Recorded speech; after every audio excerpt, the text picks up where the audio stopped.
Hello students and welcome back to the video lecture series of software engineering. So today's our topic is software re-engineering. I am your instructor Ms. Shruti Rawal.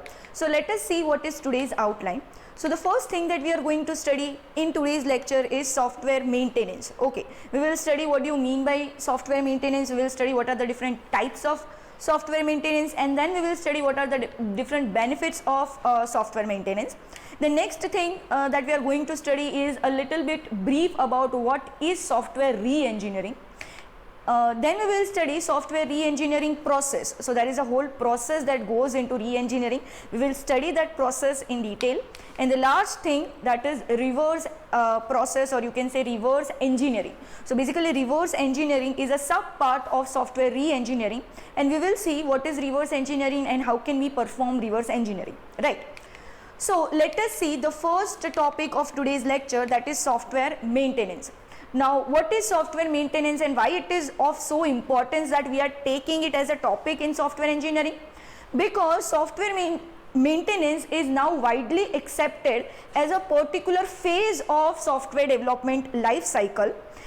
And what does it stands for, or what do you mean by software maintenance? Software maintenance is basically all the modifications and updates that comes to your software after you are delivering your software product to the customer, right? And there are number of reasons because of which we need modifications. Let us see some of the reasons. The first reason is market needs. Now the market is ever changing, right? So all types of market is ever changing. The same applies to the software industry also. We know that there are different policies that changes in software industry, as well as if there are certain software which are with regard to the government policies also change. Now with respect to government, if you have created any software and if the government policy is changing, you may assume obviously that software needs to be updated. For example, we know that there are new government policies. For example, first there was no GST concept, right? But government passed the law and GST came into existence. So all the software which were not including the GST now have to include GST. So there are some sort of modifications that we need to do in the software, right? So the ever changing market need is one of the reasons for software modification. The next is client need. We know that client is never satisfied, right? So even after we deliver a successful running software to the client, client is in need of something more. He will say you that please accommodate some of the changes, please update something, or these are some of the functionalities which were not previously included, please include it after delivering also, right? So client is requesting you some sort of changes in your software, and due to this software maintenance is important. The next is host changes. It means the platform in which your software is running changes. For example, you may have developed a software which is compatible according to a particular browser or a particular operating system. Now what if the target host operating system changes? You have to make your software adaptable to the current operating system, right? So these sort of software or hardware changes also requires updation in your current software. And the last thing is organization changes. Now it means all the things that changes in your organization. It may be the organization policy that is changing, any new business venture that you are launching, or some other organization is acquiring your organization, right? So these all changes, or your management is changing. Now these all policies or the organization changes may require your software to adapt some of the new policies of your organization, and due to this there may be some changes or modification that is to be accommodated in your software. So these all are the basic reasons why your software needs to be maintained even after delivery, right? Now what are the different types of maintenance? Let us study. The first is corrective maintenance. Now what do you mean by corrective maintenance? Corrective maintenance is a basic type of maintenance in which once you have delivered the software to the customer encounters some of the errors in his or her software and tells you that there are some errors to be fixed and gives that software back to you, and you are fixing those errors. So this is a normal type of maintenance that is applied, right? And that is within the contract limit. So that is known as corrective maintenance, in which you actually rectify the errors after the delivery to the customer. The next type of maintenance is adaptive maintenance. Now we have already studied that with the ever changing market need, we need to adapt our software according to the changing technology and changing market, right? We know that there are different technologies that are emerging, right, very rapidly in software industry or IT firm. So if we want to cope up with all those changes, we have to apply adaptive maintenance, in which we have to either change the technology, we have to either cope up with the hardware changes, software changes, right? So that is known as an adaptive maintenance. The next type of maintenance is perfective maintenance. Now perfective maintenance is a maintenance that you apply into your software so that your software is basically optimized. So you are either accommodating new features or new functionalities, so that basically you are enhancing the software, you are showcasing that your software is scalable, right? So it is basically optimizing your software so that you remain competitive in the market, right? So that is known as perfective maintenance. The last type of maintenance is preventive maintenance. Now this is also one of the emerging maintenance in today's software engineering trends, wherein if your software is, you can say, older, and if you want that it is sustainable in future, right?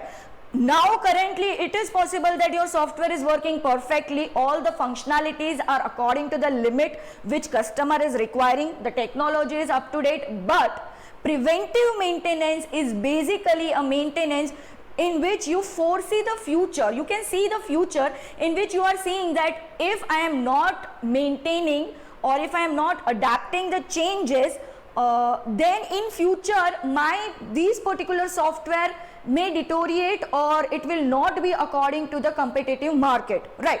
So in preventive maintenance, what are you doing? You are aiming the future, you are seeing that what is the future technology, and according to that you are applying the changes currently into your software.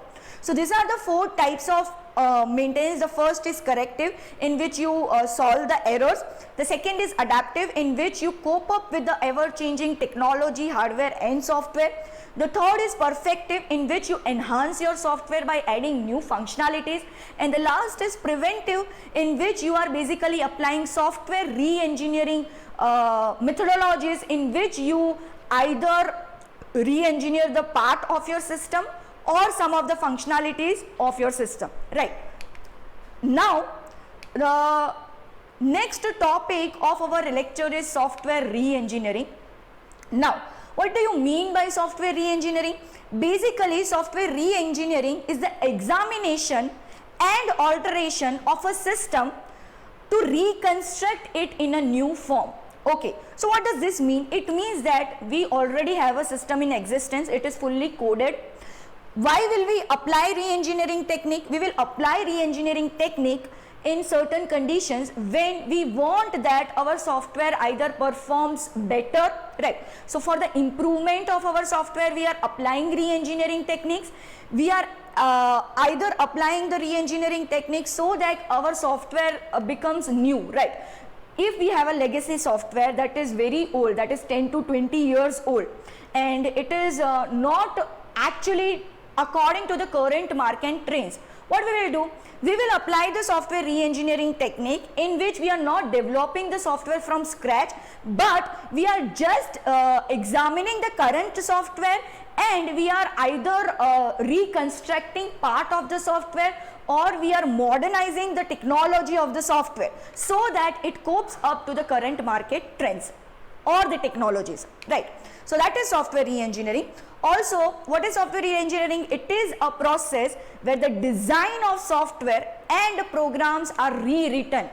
So basically the first thing for software engineering, or you can say software re-engineering, is that currently you have a working software. You are writing or you are rewriting the software programs that are already written, right? Why are you rewriting? That we have discussed. Now that is one of the example that I gave you, that if you have a legacy software, for example initially when Unix was developed, it was developed in assembly language. Now in the current market, we don't have many programmers who are aware about the assembly language, so we have shortage of skilled workers, right? So due to this, we changed the technology. For example, Unix was rewritten or re-engineered in C, because we have C programmers in the market.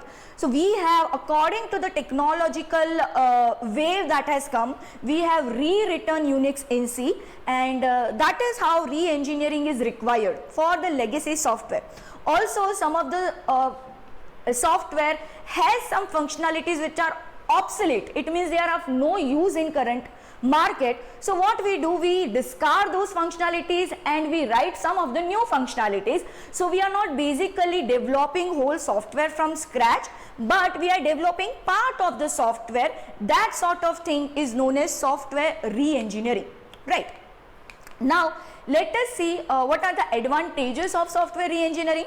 The first advantage of re-engineering is reduced risk. Obviously we are not developing the whole software from scratch, so that is a reduced risk, right? Because always there is a greater risk when you are developing any software from scratch. We have a software, we are just modifying the software, we are rewriting the program, so there is a lesser risk, right? So that is the first advantage. The next advantage is reduced cost, right? Because we will require lesser number of human resource, we will require lesser reduced software as well as hardware resource for re-engineering a software, because it is already been written. We are just modifying the software or we are rewriting some of the programs. So there is reduced cost, right? The next is improvement. So we have already told you that the basic advantage of re-engineering is that we are improving the code of our software, which will either not be accepted by the current market or is not up to the mark, right? So we are basically improving the code which is not good.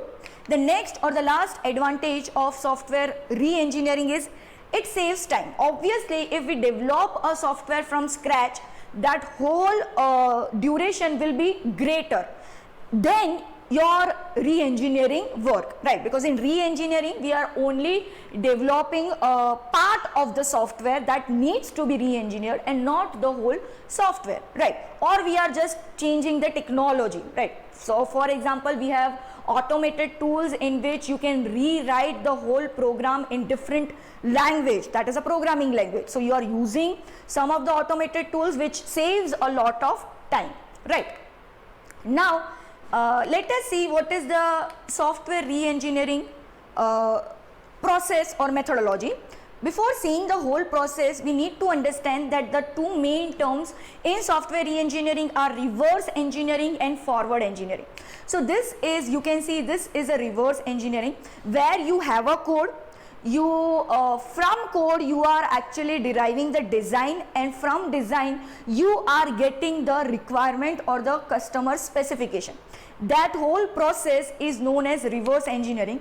We have already studied what do you mean by forward engineering, right? The normal conventional process in which we have the requirement, from requirement we are generating a design, and from design we are actually coding. That is the conventional approach which is known as forward engineering. Now when we reverse the whole process, then it is known as reverse engineering. And basically reverse engineering is a term that has been taken from the hardware industry, right? So for example, if you have a car of Hyundai, let's say for example if you have a Hyundai car, now it is a brand new model that has been launched into the market. The competitors of Hyundai, let's say Maruti or Tata, they want to take some of the characteristics from Hyundai, right, the newly launched model. What will they do? They will actually analyze the model, the complete model that has been actually delivered to the market. That car they will analyze, and they will backtrack that how was this car designed, right?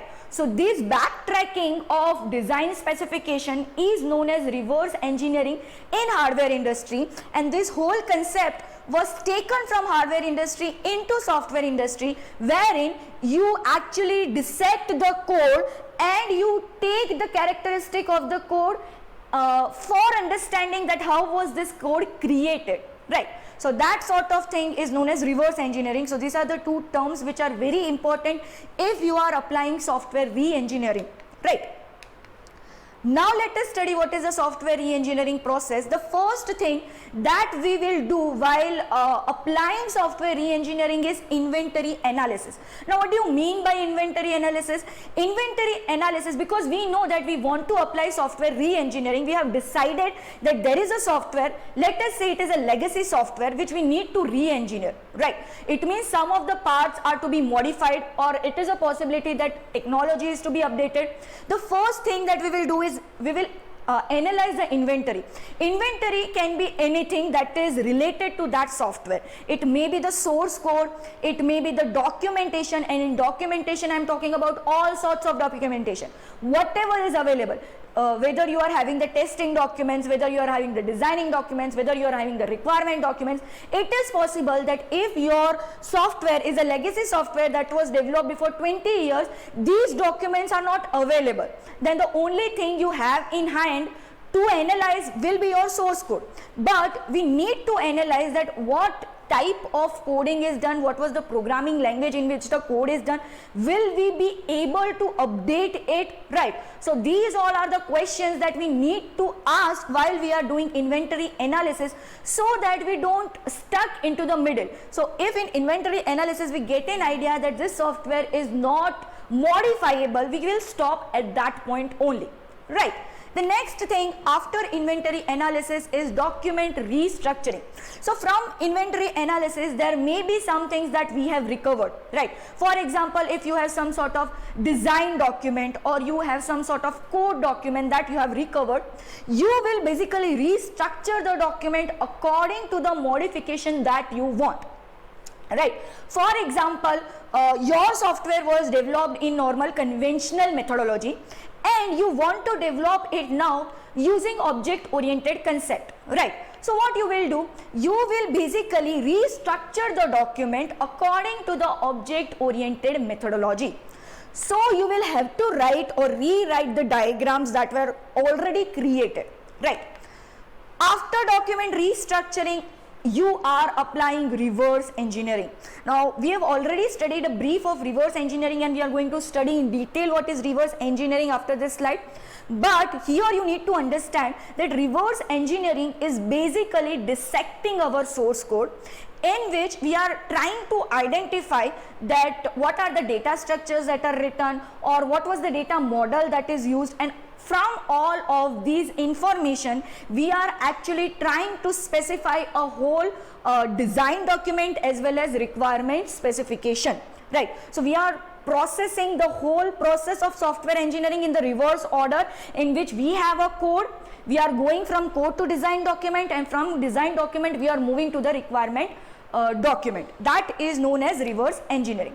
After reverse engineering, we are basically going for code restructuring, because now we have the requirement specification. So we are actually able to apply the forward engineering process. Now in the forward engineering process, we know that we are not going to develop the whole system, because this is a software re-engineering process. So there will be some part of the code that needs to be restructured, right? For example, I told you that there will be some methodologies in which I have to convert the code from structural to object oriented methodology, or it may be a case that some code is very cluttered, you will have to modularize it, right? If you are applying modularization, you will have to restructure the code according to the modularization, right?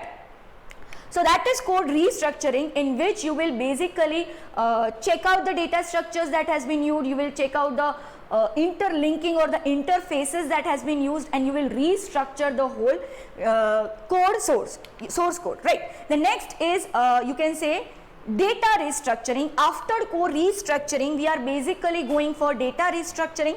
In data restructuring, we are restructuring the data models that we have recovered in reverse engineering, right? So it is a possibility that we have used some sort of DBMS in a legacy software, but we are now not satisfied with that old DBMS. We want to shift from old DBMS to new DBMS, right? So we will have to restructure the data. That is applied, or that is done in data restructuring, wherein we are restructuring the whole data model, right? For that, we have already recovered the documents in the reverse engineering process. After data restructuring, the last step is forward engineering. In forward engineering, we have everything. That is, we have the code restructuring document, we have the data restructuring document, we have the requirement specification document. Now we are actually performing everything. That is the whole process of software engineering, in which we have the specification, the requirement specification, we have the design specification, and we are actually performing the coding. That is, the actual modification in forward direction is performed and the re-engineering process is completed. That is, your old software, your legacy software is now modified according to the current need, right? So this is the whole process of software re-engineering, right? Now let us see one thing in detail, that is reverse engineering process. Now we have already discussed what is the reverse engineering process and how it is adapted from the hardware industry. Let us study in detail what happens in reverse engineering. So we have basically a raw source code, because this reverse engineering is a part of re-engineering where we actually extract something, right? We will see what are the things that we are extracting. But what is the input of reverse engineering? The input of reverse engineering is our raw source code, that is our legacy software, right? After getting the raw source code, what are we doing? Basically, we are refining this code or we are analyzing this code. So we are backtracking. So we have a code, we are analyzing the code, and we are refining that code, that what are the data structures which are used, what are the interface that are used, what is the actual language that is used, how can we modify it, can it be converted to another technology, right? So these all are the things that we analyze in the code. After analyzing the code, we are actually able to understand the source code. Understanding the source code will lead us to the extraction, right? Now what are the things that we are extracting? The first thing is processing information. So from source code, we will actually get all the logic, right? There will be different functions that are used. So that sort of processing information we are getting from the source code. The next is, I told you that there may be some interfaces which has been used in your source code. You are getting the information about all the interfaces that this source code has used. And the last is database and data structure related information, that what was the data model that has been used for creating this software, and what were the local data structures that has been used, right? So the logic information, the interface information, and the data model information are the information which we will extract from the source code, and through these information, through this individual information, what will we perform? Exactly, we will perform the initial specification, that is the actual documents. We will have the data modeling, so we will have the data flow diagram, or we will have the ER diagram, right? From the interface and processing information, we may have the class diagram, the use case diagrams, right? So basically you will have the initial specification in which you have the requirement diagrams, you will have the design documentation that you will get from this extraction. We will refine and simplify these documents, and then we will get the final specification, that is, we will get the list of all documents, that is the requirement document, the designing document, the database document, right? So we have these final specification. So you can see in reverse engineering process, instead of going from specification to writing the code, we are going from writing the code to deriving the final specification. Now you may wonder that, ma'am, what is the difference between re-engineering and reverse engineering? The basic difference between re-engineering and reverse engineering is, reverse engineering is basically subset, or you can say part of re-engineering, and in reverse engineering we are not actually modifying the code, we are just backtracking and getting the documents, whereas in re-engineering the actual modification of code or the restructuring of code happens, right? So this was all about today's lecture. Thank you.